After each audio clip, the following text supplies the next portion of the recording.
Welcome to the AI Hustle Podcast, the podcast where we break down the latest in AI news, tools, and interview experts helping you hustle and do more using AI. If you've been following the podcast for a while, you'll know that over the last 6 months, I've been working on a stealth AI startup. Of the hundreds of projects I've covered, this is the one that I believe has the greatest potential. So today I'm excited to announce AIBox. AIBox is a no-code AI app building platform paired with the App Store for AI that lets you monetize your AI tools. The platform lets you build apps by linking together AI models like ChatGPT, Midjourney, and 11 Labs. Eventually, we'll integrate with software like Gmail, Trello, and Salesforce, so you can use AI to automate every function in your organization. To get notified when we launch and be one of the first to build on the platform, you can join the waitlist at aibox.ai. The link is in the show notes.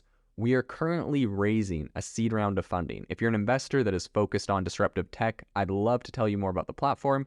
You can reach out to me at jaden@aibox.ai. I'll leave that email in the show notes. Back in March, Goldman Sachs predicted that over 300 million full-time jobs are going to be affected, which equals about nearly 1/5 of global employment due to AI and the automation that comes. And this specifically, they mentioned, is going to hit administrative and the legal profession and other white-collar jobs that up until this point have really been considered kind of automation proof before AI came onto the scenes. So today on the podcast, we actually received reports of the first job news reporting on the layoffs that are occurring due to AI. And so we are going to be covering those on the podcast today. So without further ado, let's dive into it. So the first thing I want to say is the report that this is coming out of is the Challenger, Gray, and Christmas Incorporated. So this is a report specifically directed at the US, but I believe that we're going to be seeing similar trends all throughout the world.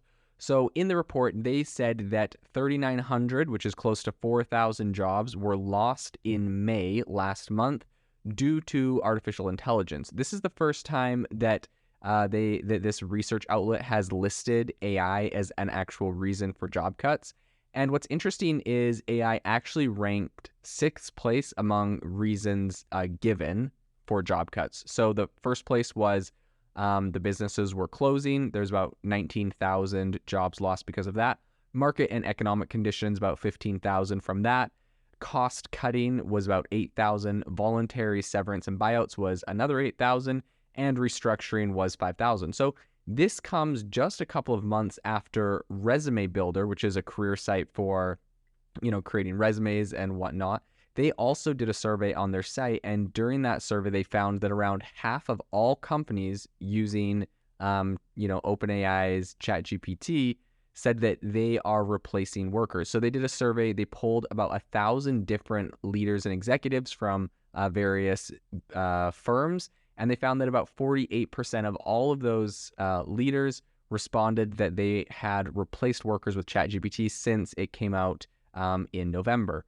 So I think this is getting very important and very relevant. The AI-related, job cuts we're seeing right now come at the exact same time as we're seeing a general workforce reduction in the U.S. So U.S.-based employers, according to the same report we cited at the beginning of this, they announced around 80,000 job cuts in May. So that's actually a 20% increase from the 67,000 cuts they announced the month before in April, according to Challenger, Gray, and Christmas report. And so that actually shows a 287% higher rate than the 20,000 cuts announced in the same month last year. So since last year, which, I would argue last year, we are already seeing a lot of headwinds due to interest rates and a lot of other things. We saw the direction the economy was going. But still this month or last month, we saw compared to the year before, a 290% almost increase in job cuts. So I think this is going to be an interesting statistic to continue to cover. A lot of people have said, AI might save us from a recession. But with the Fed continuing to cut rates, I don't know if that is going to be, I think that's to be determined when that actually happens. But it does appear that we are seeing an uptick in jobs getting cut. So another interesting statistic is that so far this year, the companies have announced plans to cut around 420,000 jobs. Again, a 300% increase from the 100,000 cuts announced in the same period last year. So this is actually the highest January to May total cuts. Well, okay, technically COVID threw a wrench into everything because in 2020, 1.4 million cuts were recorded, but obviously COVID was exceptional. The entire economy and the entire global economy largely was shut down in many, many countries.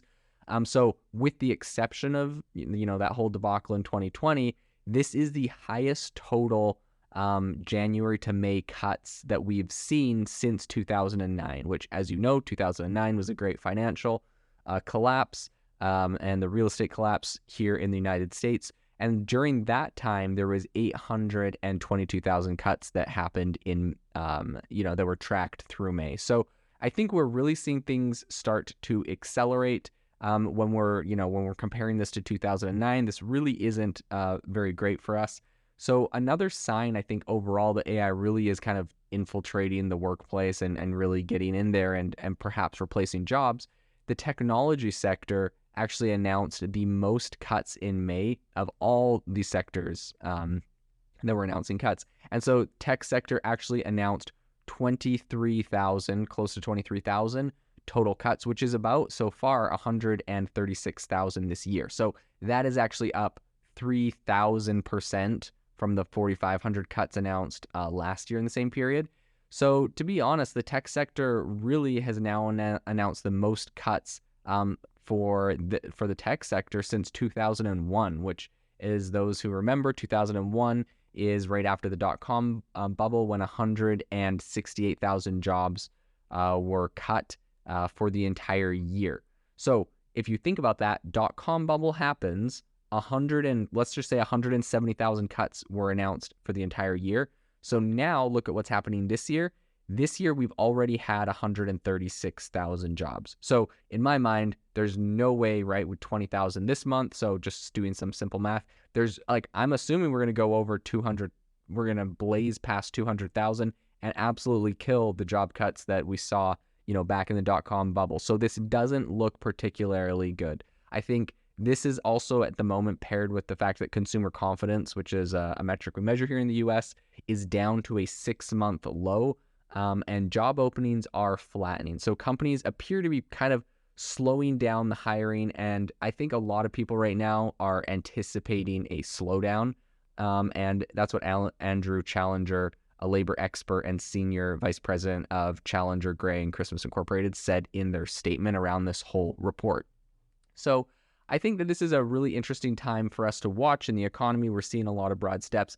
And I think that this is interesting and this is pretty important because essentially these job cuts are coming as a lot of businesses are adopting this advanced AI technology to automate a lot of tasks. Now, the one caveat I will say, and the one, I guess, silver lining on this cloud that many people may say, oh my gosh, AI is coming to take all our jobs. The question I would ask is, prior to AI, we were already seeing a pretty dramatic slowdown in the economy, right? We had interest rates were being raised. The Fed was doing quantitative tightening, where they're essentially dumping all the stocks they bought during COVID that they were using to prop up the economy, and dumping a lot of their assets. And so with this quantitative tightening, obviously the economy is going to get worse. Things are going to be harder. It's harder for companies to get loans on their money, et cetera, et cetera. So I believe the silver lining on all of this is, I think, while we could measure, oh my gosh, AI is taking all of these jobs, I also think that perhaps the companies that are replacing employees with AI may have also actually just went bankrupt or out of business without the help of it. So, I think that there's a case to be made that AI is actually, the companies that are replacing people with AI, and probably there's a lot that aren't even reporting this. I think that a lot of companies are able to stay relevant and stay in business during a downturn by automating things due to AI. And so I think that AI may actually be beneficial to the economy in a way that we're not currently measuring. So another important thing to mention is the fact that the artificial intelligence industry is expected to grow by more than $1 trillion. And that is something that has been reported on by Bloomberg in the Bloomberg Intelligence Analysis. And so I think this is the first time that AI was, really included in this Challenger report. So it's the first time we're seeing this data of how it's replacing people. But it's interesting because we're also seeing a lot of anecdotal examples of this in the news. I think the Washington Post reported this week on a couple different copywriters who lost their jobs because their employers or clients decided that ChatGPT could just do the job better at a cheaper price. I've actually had the same conversation with people on LinkedIn recently. People in our Facebook group, if you're part of our ChatGPT, our AI Facebook group, we have people on there that have, copywriting businesses. Obviously, it's been a very popular profession, and they're kind of they're having to grapple with this shift to AI, and it's not an easy thing. So I give them major kudos, but I do think that there is still a strong market for people that are able to, copywriters that are able to adequately leverage ChatGPT and use it to enhance their performance. They'll have to create more outputs and more quality content, but I believe that ChatGPT can actually help them and they can still kind of set themselves apart. But this is something that we're definitely seeing in the news. Now, we also saw companies like CNET laid off a bunch of reporters, and at the same time they were using AI to write articles, which, a lot of people criticize them for because later they had to correct some of their articles for, I believe, well, if you look at a report by CBS News, they say plagiarism, but in reality, I think the problem was they were getting them to write some financial articles, and this was with ChatGPT 3.5, and it was really bad at doing calculations, and so it had just calculated some formulas wrong, so they had to go and fix that in I think it was like some articles about interest rates and stuff. So, I mean, that being said, I think definitely get ChatGPT to write articles for you. I think that's great, amazing, especially if you have really complex prompts and you really work with it to write some really unique content, but definitely have a human look over it. I think that kind of goes without saying.